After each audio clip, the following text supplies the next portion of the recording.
जय श्री कृष्ण। तृतीय स्कंद 24वां अध्याय। श्री कपिल देव जी का जन्म।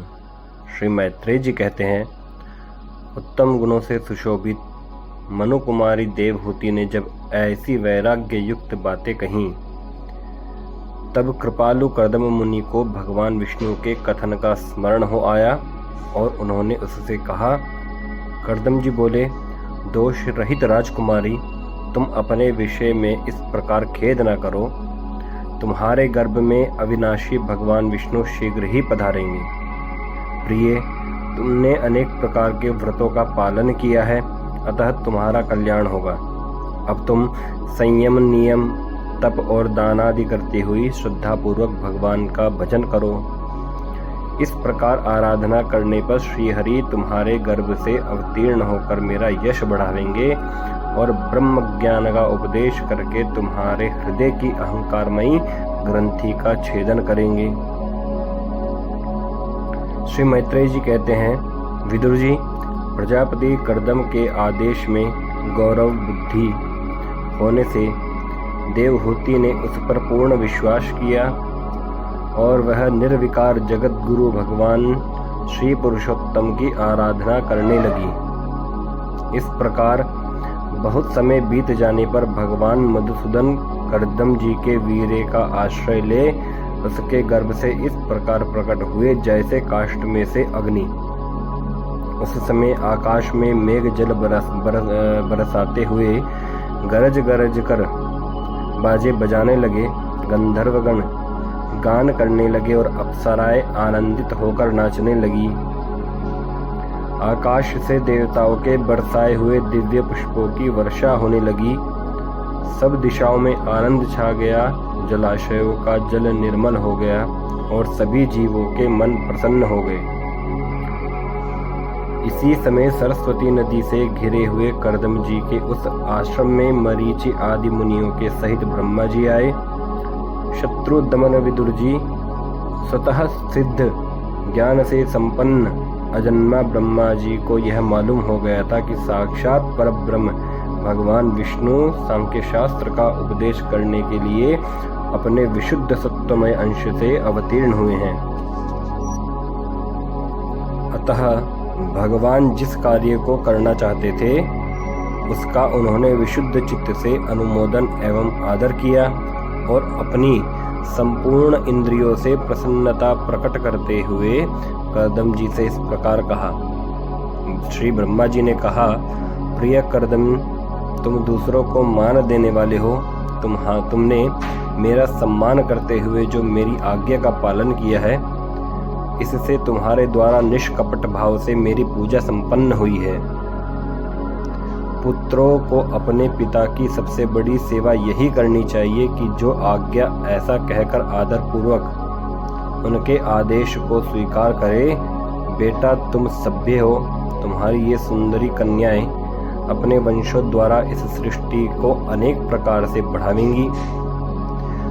अब तुम इन मरीचि आदि मुनिवरों को इनके स्वभाव और रुचि के अनुसार अपनी कन्याएं समर्पित करो और संसार में अपना सुयश फैलाओ।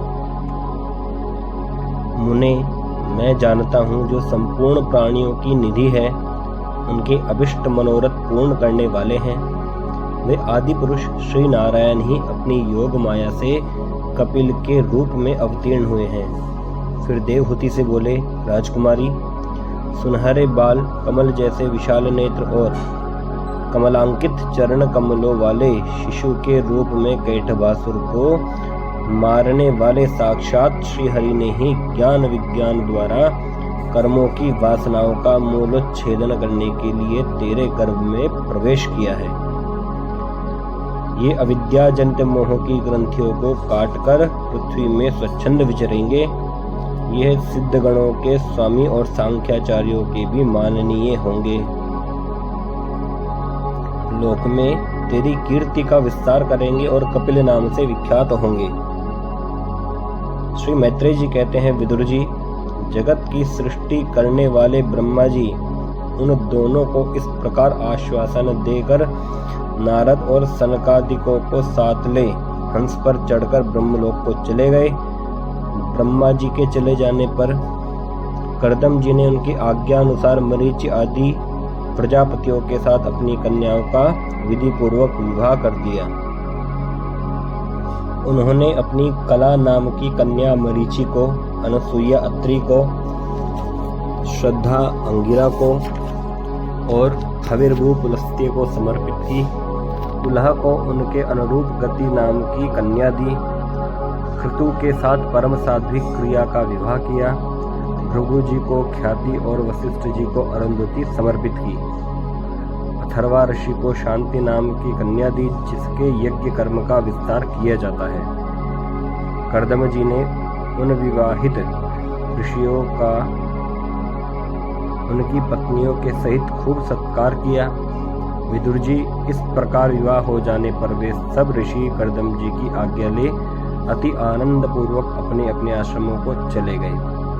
कर्दम जी ने देखा कि उनके यहाँ साक्षात देवादिदेव श्री हरि ने ही अवतार लिया है, तो वे एकांत में उनके पास गए और उन्हें प्रणाम करके इस प्रकार कहने लगे। अहो, अपने पाप कर्मों के कारण इस दुखमय संसार में नाना प्रकार से पीड़ित होते हुए पुरुषों पर देवगण तो बहुत काल बीतने पर प्रसन्न होते हैं, किंतु जिनके स्वरूप को योगी जन अनेकों जन्मों के साधन से सिद्ध हुई सुदृढ़ समाधि के द्वारा एकांत में देखने का प्रयत्न करते हैं, अपने भक्तों की रक्षा करने वाले वे ही श्री हरि हम विषय लोलुपों के द्वारा होने वाली अपनी अवज्ञा का कुछ भी विचार न कर आज हमारे घर अवतीर्ण हुए हैं। आप वास्तव में अपने भक्तों का मान बढ़ाने वाले हैं। आपने अपने वचनों को सत्य करने और सांख्य योग का उपदेश करने के लिए ही मेरे यहाँ अवतार लिया है। भगवान, आप प्राकृत रूप से रहित हैं। आपके जो चतुर्भुज आदि अलौकिक रूप हैं वे ही आपके योग्य हैं, तथा जो मनुष्य सदृश रूप आपके भक्तों को प्रिय लगते हैं वे भी आपको रुचिकर प्रतीत होते हैं। आपका पादपीठ तत्वज्ञान की इच्छा से विद्वानों द्वारा सर्वदा वंदनीय है, तथा आप ऐश्वर्य, वैराग्य, यश, ज्ञान, वीर्य और श्री इन छहों ऐश्वर्यों से पूर्ण हैं। मैं आपकी शरण में हूँ। भगवान, आप परब्रह्म हैं। सारी शक्तियाँ आपके अधीन हैं। प्रकृति, पुरुष, महत्तत्व, काल, त्रिविध अहंकार, समस्त लोक एवं लोकपालों के रूप में आप ही प्रकट हैं, तथा आप सर्वज्ञ परमात्मा ही इस सारे प्रपंच को चेतन शक्ति के द्वारा अपने में लीन कर लेते हैं। अतः इन सबसे परे भी आप ही हैं। मैं आप भगवान कपिल की शरण लेता हूँ। प्रभु, आपकी कृपा से मैं तीनों ऋणों से मुक्त हो गया हूँ और मेरे सभी मनोरथ पूर्ण हो चुके हैं। अब मैं संन्यास मार्ग को ग्रहण कर आपका चिंतन करते हुए शोक रहित होकर विचरूंगा। आप समस्त प्रजाओं के स्वामी हैं, अतएव इसके लिए मैं आपकी आज्ञा चाहता हूँ। श्री भगवान ने कहा, मुने, वैदिक और लौकिक सभी कर्मों में संसार के लिए मेरा कथन ही प्रमाण है। इसलिए मैंने जो तुमसे कहा था कि मैं तुम्हारे यहाँ जन्म लूँगा, उसे सत्य करने के लिए ही मैंने यहाँ अवतार लिया है। इस लोक में मेरा यह जन्म लिंग शरीर से मुक्त होने की इच्छा वाले मुनियों के लिए आत्मदर्शन में उपयोगी प्रकृति आदि तत्वों का विवेचन करने के लिए ही हुआ है। आत्मज्ञान का यह सूक्ष्म मार्ग बहुत ही समय से लुप्त हो गया है। इसे फिर से प्रवर्तित करने के लिए ही मैंने यह शरीर ग्रहण किया है। ऐसा जानो मुने, मैं आज्ञा देता हूँ, तुम इच्छा अनुसार जाओ और अपने संपूर्ण कर्म मुझे अर्पण करते हुए दुर्जय मृत्यु को जीतकर मोक्ष पद प्राप्त करने के लिए मेरा भजन करो। मैं स्वयं प्रकाश और संपूर्ण जीवों के अंतःकरण में रहने वाला परमात्मा ही हूँ। अतः जब तुम विशुद्ध बुद्धि के द्वारा अपने अंतःकरण में मेरा साक्षात्कार कर लोगे, तब सब प्रकार के शोकों से छूटकर निर्भय पद अर्थात मोक्ष प्राप्त कर लोगे। माता देवहूति को भी मैं संपूर्ण कर्मों से छुड़ाने वाला आत्मज्ञान प्रदान करूंगा, जिससे यह संसार रूप भय से पार हो जाएंगी। श्री मैत्रेय जी कहते हैं, भगवान कपिल के इस प्रकार कहने पर प्रजापति कर्दम जी ने उनकी परिक्रमा कर प्रसन्नतापूर्वक वन को चले गए।